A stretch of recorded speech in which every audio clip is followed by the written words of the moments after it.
जो कि कल वाला क्लास में जाकर आप देख सकते हैं, जो कि अध्याय 1 का हमारा सौरमंडल क्लास 6 का है, वो हम कल ही पढ़ा दिए हैं। आज लेक्चर 2 है, जिसका आधा पर से क्लास छूटा हुआ था, उसी का है।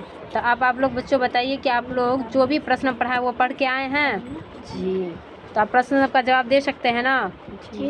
तो जवाब दीजिए तो कि सौर परिवार का मुखिया किसको कहा जाता है? सूर्य को। सूर्य क्या है? ग्रह है या तारा है? तारा है। सूर्य के पास प्रकाश होता है? होता है। ग्रह के पास नहीं होता है। अगर हम दूरबीन से देखते हैं तो सूर्य की सतह उठी हुई होती है और आग की लपटें दिखाई देती है, और आग के लपटें दिखाई देती, उसे हम क्या कहते हैं? उसे हम सौर प्रज्वाल कहते हैं। सौर प्रज्वाल कहते हैं। पूछेंगे कि सौर प्रज्वाल किसे कहते हैं? तो दूरबीन से देखने पर सूर्य की सतह उठी हुई और आग की लपेटें हमें जो दिखाई देती है, तो उस भाग को ही क्या कहते हैं? सौर प्रज्वाल कहते हैं। जिस पर हम लोग आज रह रहे हैं वो कौन सा ग्रह है? क्वेश्चन सुनिए, ऐसा कौन सा ग्रह जिस पर हम लोग रह पाते हैं? पृथ्वी है। पृथ्वी सूर्य से कितना गुना बड़ा है? बहुत बड़ा, कई गुना बड़ा है। इसके बाद है कि ग्रहों की संख्या कितनी है? 8 है। ग्रहों की संख्या कितनी है? 8। सूर्य के सबसे नजदीक ग्रह कौन सा है? बुध। ऐसा कौन सा ग्रह जिसमें सबसे ज्यादा चमक होती है, मतलब सबसे अधिक चमक होती है? तो बुध ग्रह। क्यों, किस कारण से उसके पास अधिक चमक होती है? क्योंकि सूर्य के सबसे निकट है, नजदीक है। इसके बाद पूछेंगे कि लाल ग्रह के नाम से किस ग्रह को जाना जाता है? लाल ग्रह किस ग्रह को कहा जाता है? मंगल ग्रह को कहा जाता है। क्यों कहा जाता है? मंगल ग्रह लाल है, क्योंकि वह ग्रह लाल है, इसीलिए उसे लाल ग्रह कहा जाता है। इसके बाद बताइए कि ऐसा कौन सा ग्रह जिसके पास छल्ले होती है? ऐसा कौन सा ग्रह जिसके पास छल्ले होती है? शनि ग्रह है। प्लूटो क्या था पहले? क्या था प्लूटो? एक ग्रह था, लेकिन अब जो उस प्लूटो को कौन सा ग्रह कहा जाता है? क्षुद्र ग्रह कहा जाता है। कौन सा ग्रह कहा जाता है? क्षुद्र ग्रह कहा जाता है। तारों के पास अपना प्रकाश होता है, इसीलिए वो जो अपना प्रकाश से क्या करता है? ग्रहों को भी प्रकाशित करता है। सूर्य के प्रकाश पृथ्वी तक पहुंचने में कितना समय लगता है? 8 मिनट। अगर सूर्य के बाद का जो तारा है, उस तारा को पृथ्वी तक पहुंचने में उस प्रकाश को कितना मिनट लगता है? 4 वर्ष लगता है।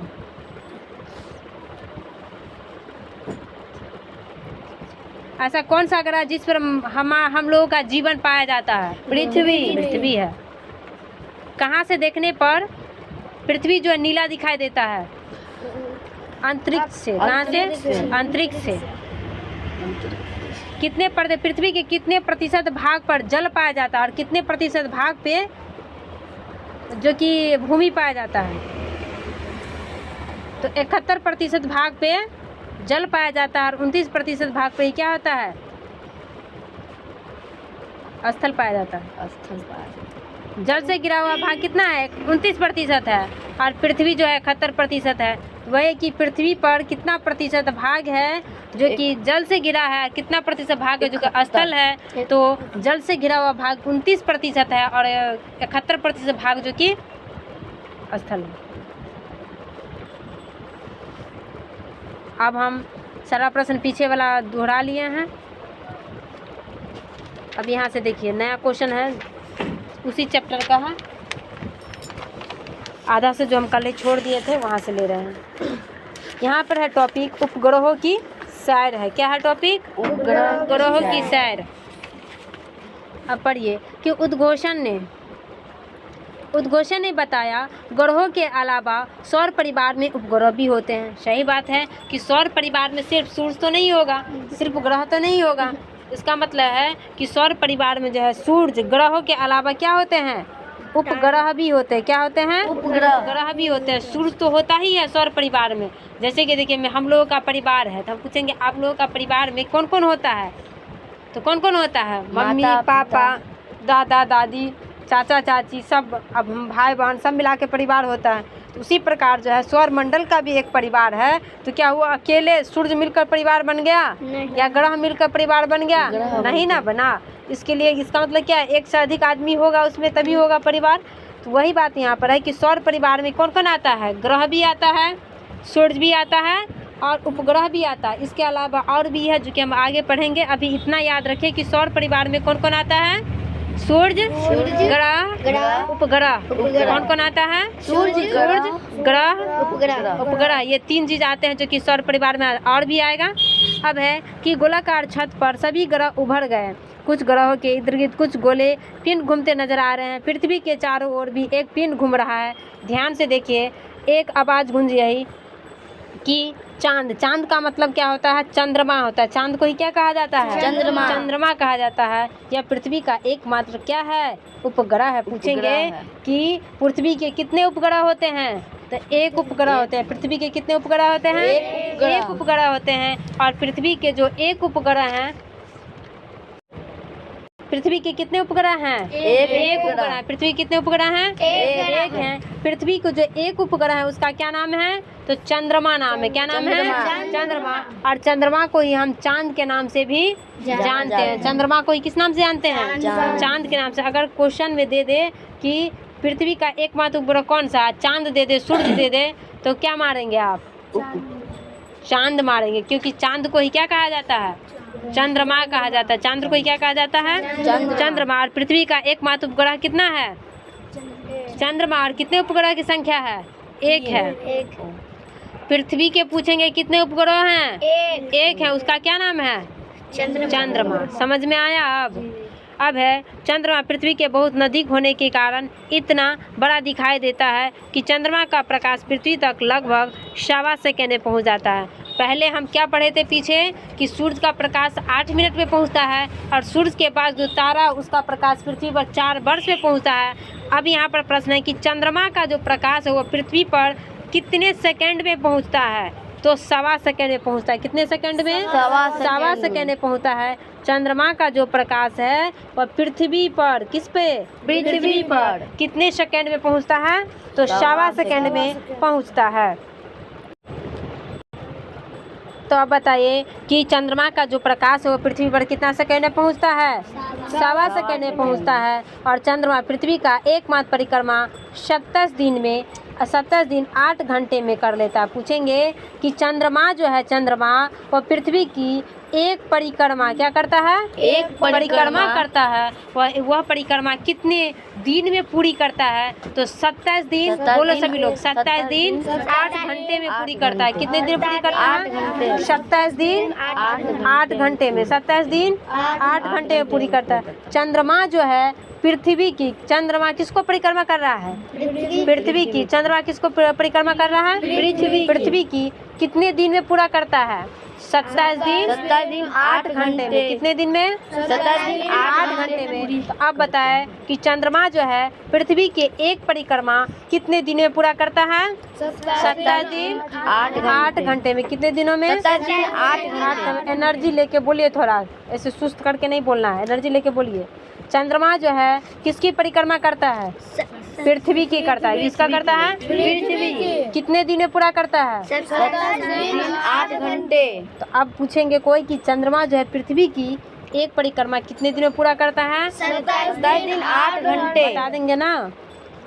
और चंद्रमा जो है किसका उपग्रह है, पृथ्वी का। चंद्रमा जो किसका उपग्रह है, पृथ्वी। चंद्रमा का दूसरा नाम क्या है, चांद। चंद्रमा का दूसरा नाम क्या है, चांद। समझ में आया जी। इतने ही समय में वह अपने अक्ष पर एक बार घूम भी लेता है। मतलब कहने का अर्थ यहाँ पर ये है कि ये चंद्रमा जो है अपना एक परिक्रमा जो है चंद्रमा पृथ्वी का भी कर लेता है, साथ साथ अपने अक्ष पर भी चंद्रमा घूम लेता है। 27 पूछेंगे कि चंद्रमा जो है अपने अक्ष पर कितने दिन में घूम लेता है, तो 27 दिन 8 घंटे। चंद्रमा जो है अपने अक्ष पर कितना दिन में घूम लेता है, 27 दिन 8 घंटा में। और चंद्रमा जो है पृथ्वी का एक परिक्रमा कितने दिन में पूरा कर लेता है, 8 घंटे में। समझ में आया। यहाँ पर चंद्रमा एक साथ 2 काम कर रहा है। कौन कौन काम कर रहा है, एक तो वह पृथ्वी की परिक्रमा कर रहा है और दूसरा क्या कर रहा है कि अपने अक्ष पर भी घूम रहा है। तो दोनों काम जो एक साथ करेगा तो जितना देर में वो काम करेगा उतना ही देर में ये काम भी करेगा, नहीं करेगा। तो दोनों काम ये क्या रहेगा, मात्रा सेम रहेगा। तो वही यहाँ पर पूछ रहा है कि चंद्रमा जितने मिनट में पृथ्वी का परिक्रमा कितने दिन में करता है, 27 दिन 8 घंटे में। और पूछेंगे कि चंद्रमा जो है अपने अक्ष पर कितने दिन में पूरा कर घूम लेता है? 27 दिन 8 घंटे में। समझे आप? ठीक, बहुत अच्छा। लेकिन जोर से बोलिए ना, एनर्जी में। एक बार उतना जोर से भी नहीं बोलना है, लेकिन ठीक से बोलिए। अपने अक्ष पर एक बार घूम लेता है, यही कारण है कि हमें सदैव चंद्रमा का एक ही चेहरा दिखाई देता है। इन्हीं कारणों से चंद्रमा का जो पूरा भाग हम लोग नहीं देख पाते, एक तरफ का ही भाग देख पाते, क्योंकि एक तरफ क्या करता है, चंद्रमा की परिक्रमा भी करता रहता है, दूसरा तरफ क्या करता है चंद्रमा, जो कि अपने अक्ष पर घूर्णन भी पूरा करता रहता है। इन्हीं कारणों से उनका एक ही भाग दिखाई पड़ता है। और दिखाई जैसे ऐसे है, और ये घूर्णन कर रहा है, जैसे घूर कर रहा है, दोनों काम एक साथ कर रहा है, तो इधर घूमेगा तो इधर वाला भाग दिखाई देगा? नहीं दिखाई देगा। अगर ये घूमकर इधर आ जाए तो इधर वाला भाग दिखाई देगा? एक ही भाग दिखाई देगा ना। इसीलिए जो इन्हीं कारण से क्या होता है कि चंद्रमा का एक ही भाग क्या होता है, दिखाई देता है। चंद्रमा पर न तो जल है, चंद्रमा पर क्या है, जल नहीं है। पूछेंगे चंद्रमा पर क्या नहीं है? जल नहीं है। पृथ्वी पर जल है? तो अगर चंद्रमा पर जल नहीं है तो क्या वहाँ पर मानव रह सकता है? नहीं रख सकता, क्योंकि मानव को जल का और ऑक्सीजन दोनों की आवश्यकता होती है। लेकिन चंद्रमा पर क्या है? जल नहीं है और न ही वायु है। पूछेंगे कि चंद्रमा पर ऐसा कौन सा उपग्रह है जिस पर जल और वायु नहीं पाया जाता है? चंद्रमा है। कौन सा है? चंद्रमा है। यह दिन में बहुत अधिक गर्म और रात में बहुत अधिक ठंडा रहता है। पूछेंगे कि चंद्रमा जो है दिन में कैसा रहता है? तो गर्म रहता है। रात में कैसा रहता है? ठंडा रहता है। चंद्रमा जो है दिन में कैसा रहता है? बहुत अधिक गर्म रहता है, और रात में जो क्या रहता है? बहुत अधिक ठंडा रहता है। इसका धरातल ऊबड़ खाबड़ है। और फिर चंद्रमा का जो धरातल है वो कैसा है? समतल है। ये कैसा है? या पहाड़ी है? नहीं, ऊबड़ खाबड़ जैसा, कहीं पर ऊंचा है, कहीं पर नीचा है, कहीं पर ऊंचा ऐसे करके है। तो चंद्रमा का धरातल कैसा है? ऊबड़ खाबड़। चंद्रमा का धरातल कैसा है? ऊबड़ खाबड़ है। और इस पर मिट्टी भी नहीं है। पूछेंगे क्या चंद्रमा पर मिट्टी है? तो मिट्टी नहीं है। चंद्रमा पर मिट्टी है कि नहीं? चंद्रमा पर क्या क्या चीज नहीं है? तो जल नहीं है, वायु नहीं है, मिट्टी नहीं है। और यह चंद्रमा पर दिन में सबसे अधिक क्या लगता है? दिन में गर्म लगता है, और रात में चंद्रमा पर सबसे अधिक ठंडा लगता है। और चंद्रमा जो है किसका उपग्रह है? पृथ्वी का। किसका उपग्रह है? पृथ्वी का उपग्रह है। चंद्रमा जो है पृथ्वी का एक परिक्रमा कितने दिन में पूरा करता है? 27 दिन 8 घंटे में। अब दूसरा प्रश्न है कि चंद्रमा जो है अपने अक्ष पर कितने दिन में घूम लेता है, एक घूर्णन पूरा कर लेता है? तो 27 दिन 8 घंटे में, क्योंकि ये दोनों काम क्या करता था? एक साथ करता था, इसलिए दोनों का एक ही होगा। इसके बाद सभी उपग्रह अपने ग्रह के चारों ओर घूमते रहते हैं। कुछ ग्रह हो तो कई उपग्रह, और किसी को भी एक भी उपग्रह नहीं है। कहने का अर्थ है कि कोई उपग्रह जो है जिनको कई उपग्रह होते हैं, और कई ग्रह जो है उसको उपग्रह नहीं होते हैं।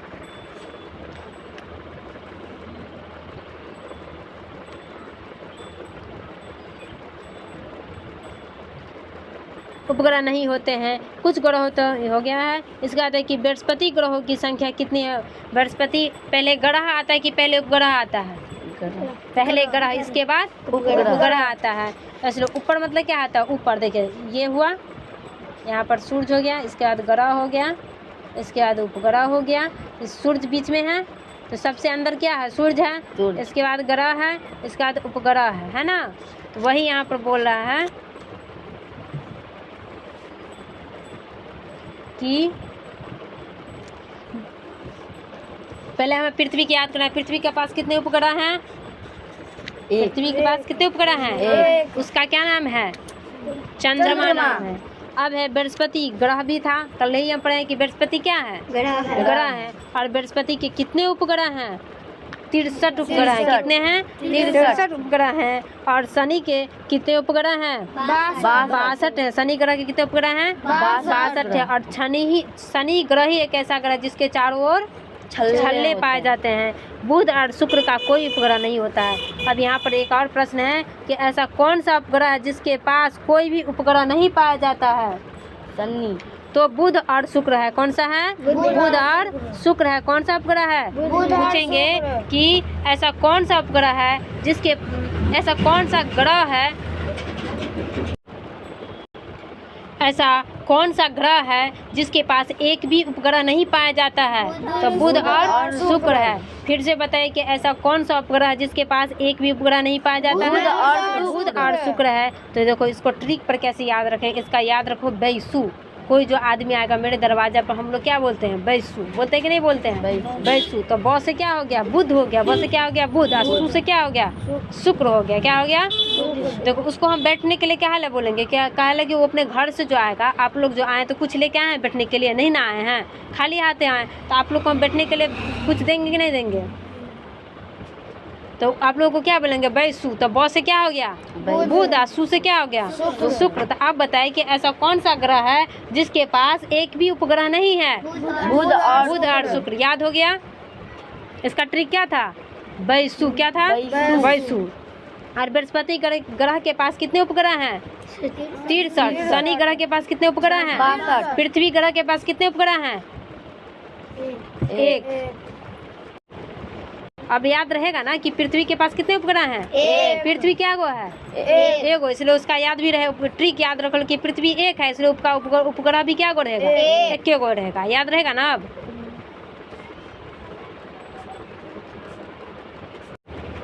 देखिए यहाँ पर चंद्रमा द्वारा पृथ्वी का परिक्रमा कर रहा है। देखिए यहाँ पर चंद्रमा है, यहाँ पे, यहाँ पर है पृथ्वी है। ये गोलाकार भाग जो दिख रहे हैं ये क्या है? पृथ्वी है। गोलार्ध के रूप में दिखाया गया है यहाँ पे। तो यहाँ पर चंद्रमा जो क्या कर रहा है, इसका ऐसे करके घूर्णन करते करते करते करते परिक्रमा कर रहा है। तो ये चंद्रमा जो पृथ्वी का परिक्रमा कितना दिन में कर लेता है? 27 दिन 8 घंटे में। और दूसरा क्वेश्चन है कि ये चंद्रमा जो है अपने अक्ष पर कितना दिन में घूम लेता है? एक घूर्णन पूरा कर लेता है? 17 दिन 8 घंटे में। अब लगता है आप लोग को याद हो गया है। आप पूछेंगे तो बता देंगे ना? पढ़ने में मजा आ रहा है? जी दीदी।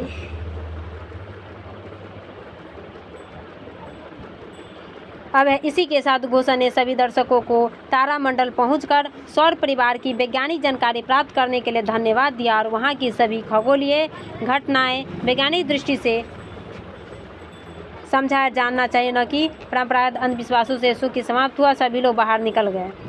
हम लोग भी अब बाहर निकले ना? सौरमंडल के बारे में समझ गए। गोविंद ने उत्साहपूर्वक कहा, आज मैंने नई नई बातें सीखी। उसके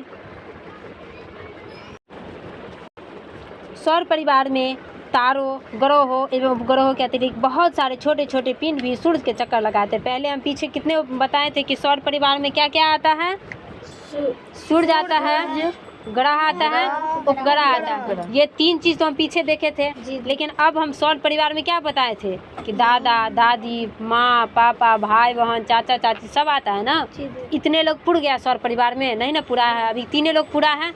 इसका मतलब क्या है? और आदमी होगा तभी पुरेगा। इसलिए सौर परिवार में पीछे जो हम क्या क्या देखे थे?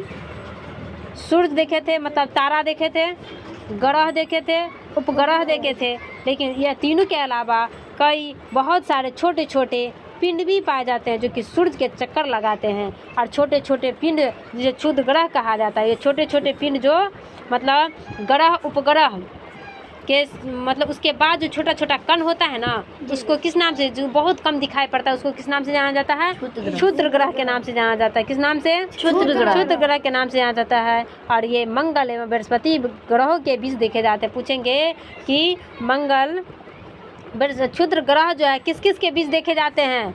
तो मंगल और बृहस्पति ग्रह के बीच देखे जाते हैं। क्षुद्र ग्रह जो किस किस ग्रह के बीच देखे जाते हैं? मंगल और बृहस्पति ग्रह के बीच देखे जाते हैं। अब इसको भी ट्रिक पर याद रखने का बता देते हैं। रुको पहले अब बताओ, पीछे जो हम बताएं ट्रिक समझ में आया, याद है? तो बताइए कि कितने उपग्रहों के पास और कितने ग्रहों के पास उपग्रह नहीं है? बुध और शुक्र। ट्रिक क्या है इसका? बैसु। याद हो गया? ठीक उसी प्रकार यहाँ भी ट्रिक लगेगा कि क्षुद्र ग्रह जो किस किस ग्रहों के पास है। तो याद रखना है कि मान के चले कि एक आदमी का नाम है, क्या नाम है? मंगला नाम है। क्या नाम है? मंगला। क्योंकि पहले वाला जो आदमी था सब पहले जो आदमी सब था वो लोग क्या करता था कि जिस दिन पैदा होता था उसी दिन के नाम पर व्यक्ति का नाम रख देता। जैसे कि मंगलवार के कोई पैदा हो उसका नाम क्या रख दिया? मंगला। शनिवार को पैदा हुआ था सनिया, रविवार को पैदा हुआ था रबिया। उसी प्रकार से यहाँ उस ट्रिक पर याद रख लो कि कोई व्यक्ति तुम्हारा दोस्त है तो उसको क्या बोलो? अरे मंगला, अरे बृहस्पतिया, तू दोनों क्षुद्र छा, यहाँ पर बैठ तू। क्या बोलेंगे? मंगला बृहस्पतिया, तू दोनों क्षुद्र छा, यहाँ बैठ तू। इसलिए हम पूछेंगे कि इसका ट्रिक क्या हो गया कि मंगला बृहस्पतिया क्षुद्र छा, मंगला बृहस्पतिया क्षुद्र छा। इसलिए बोलेंगे कि क्षुद्र ग्रह जो किस ग्रह के बीच देखे जाते हैं? मंगल और बृहस्पति ग्रह के बीच। क्षुद्र ग्रह किस ग्रह के बीच देखे जाते हैं? अब याद हो गया, याद रहेगा। ठीक, ट्रिक याद रखो और याद रहेगा हमेशा। अब है बीच देखे जाते हैं क्षुद्र ग्रह जो है मंगल और बृहस्पति ग्रह के बीच देखे जाते हैं। सौर परिवार में कौन कौन आता है?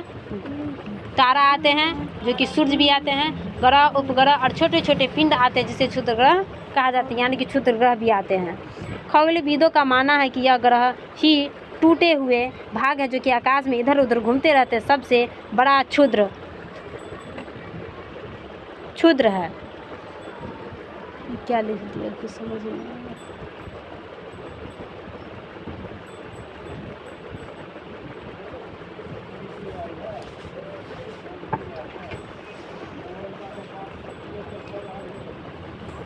अब यहाँ देखिए कि ग्रहों की परिक्रमा अवधि एवं उपग्रहों की संख्या। पीछे तो हम लोग पढ़ ही लिए हैं कि ग्रहों के कितने उपग्रह होते हैं और वह ग्रह जो है सूर्य की परिक्रमा कितने दिनों में कैसे करता है, सारा कुछ पढ़ें कि नहीं पढ़ें। लेकिन उसको शॉर्ट तरीका से याद रखने के लिए डब्बा में दे दिया ताकि आसान रहेगा याद करने में। तो अब बताओ क्या पीछे क्या बोले हैं? पीछे क्या बोले हैं कि दो ग्रह हैं जिसके पास उपग्रह नहीं होते हैं। तो कौन कौन सा उपग्रह हैं? मंगल और शुक्र। दो ग्रह जिसके पास उपग्रह नहीं होते हैं, बुध और शुक्र। नहीं कुछ लेके आएगा तभी तो उसको बोलेंगे वैसु। तो इसका मतलब नहीं कुछ, तो इसका मतलब उपग्रह नहीं है। नहीं कुछ है इसका मतलब उपग्रह नहीं है। अब याद रहेगा ना। ऐसे जब वैसु कब बोलेंगे? जब वो कुछ लेके नहीं आएगा, इसका मतलब उसके पास उपग्रह नहीं है। इसलिए उसका ट्रिक क्या रखेंगे? वैसु। तो आप बताएं कि कौन सा ग्रह जिसके पास जो है उपग्रह की नहीं है? बुध और शुक्र है। तो देखो अपने अपने बुक पर डब्बा पर देखो कि बुध और शुक्र के पास, देखो यहाँ पर लास्ट में देखो, यहाँ पर देखो उपग्रहों की संख्या हो गया, यहाँ पर ग्रहों की संख्या हो गया। बुध ग्रह जो है, बुध ग्रह देखिए इसके ग्रहों की संख्या कितनी है? क्या लिखा है? शून्य लिखा है। मतलब इसका मतलब क्या है? इसके बुध के पास उपग्रह नहीं है। शुक्र के पास देखिए कितने उपग्रह हैं? शून्य। इसके पास उपग्रह नहीं है। अब ये दोनों ट्रिक पर हम याद हो गया कि नहीं हो गया कि बुध और शुक्र एक ऐसा ग्रह जिसके पास उपग्रह नहीं है। अब बताए कि पृथ्वी के कितने उपग्रह हैं? एक बताए थे, क्योंकि पृथ्वी एक है इसलिए उपग्रह कितना रहेगा? एक रहेगा। उस उपग्रह का क्या नाम है? चंद्रमा। चंद्रमा का दूसरा नाम क्या है? चांद है। अब बताइए कि मंगल ग्रह जो है इसके कितने उपग्रह हैं? ये नहीं बताए हैं। मंगल ग्रह के कितने उपग्रह हैं? दो हैं। कौन कौन है? डिवोस और फोबोस है। कौन कौन है? डिवोस और फोबोस हैं, जो कि आगे हम पढ़ेंगे। मंगल ग्रह के कितने उपग्रह हैं? दो हैं। मंगल ग्रह के कितने उपग्रह हैं? दो हैं। और बृहस्पति ग्रह के कितने उपग्रह हैं? ये पीछे हम पढ़े हैं 63 उपग्रह हैं।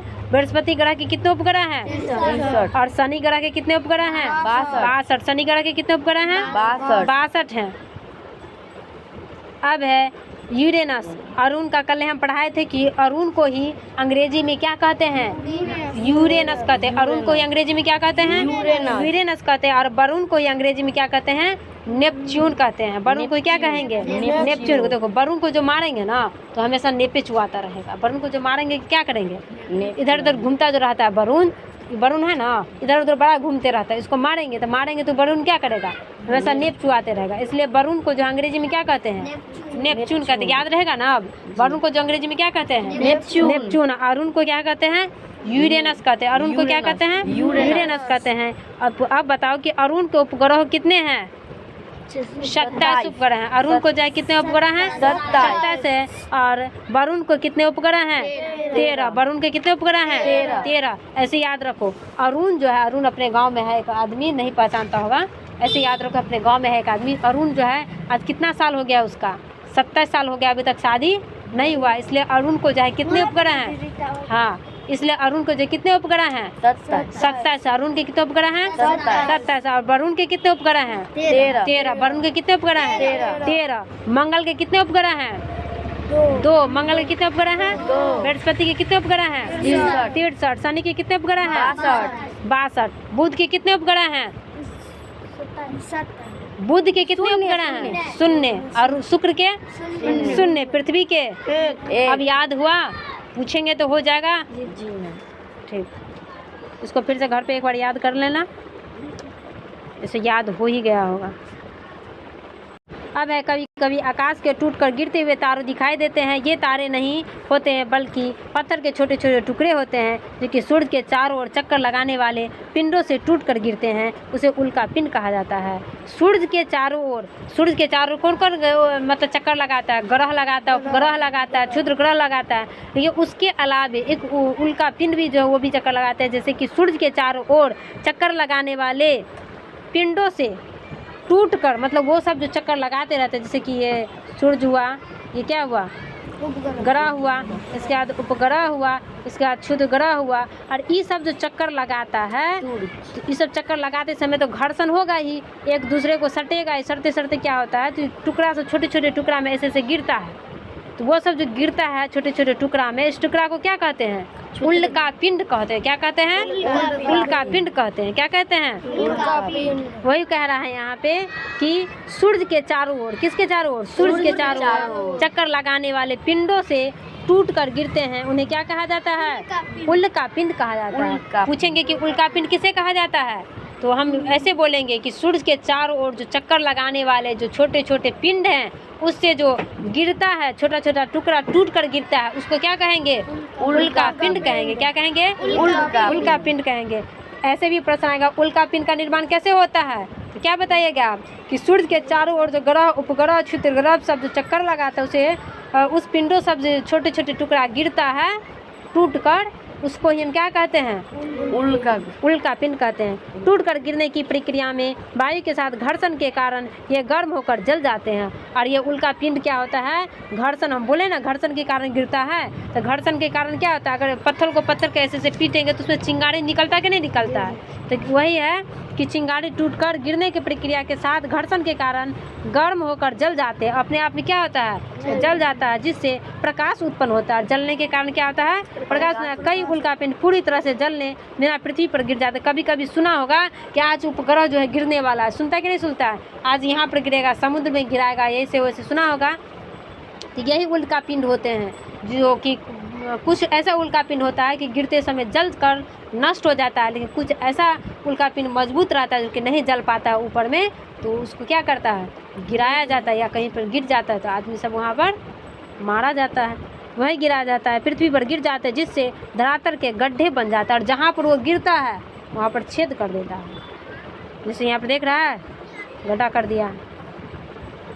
अब ये अगला टॉपिक है आकाशगंगा, तारों का नदी है, जो कि लेक्चर 3 में हम कल पढ़ाएंगे।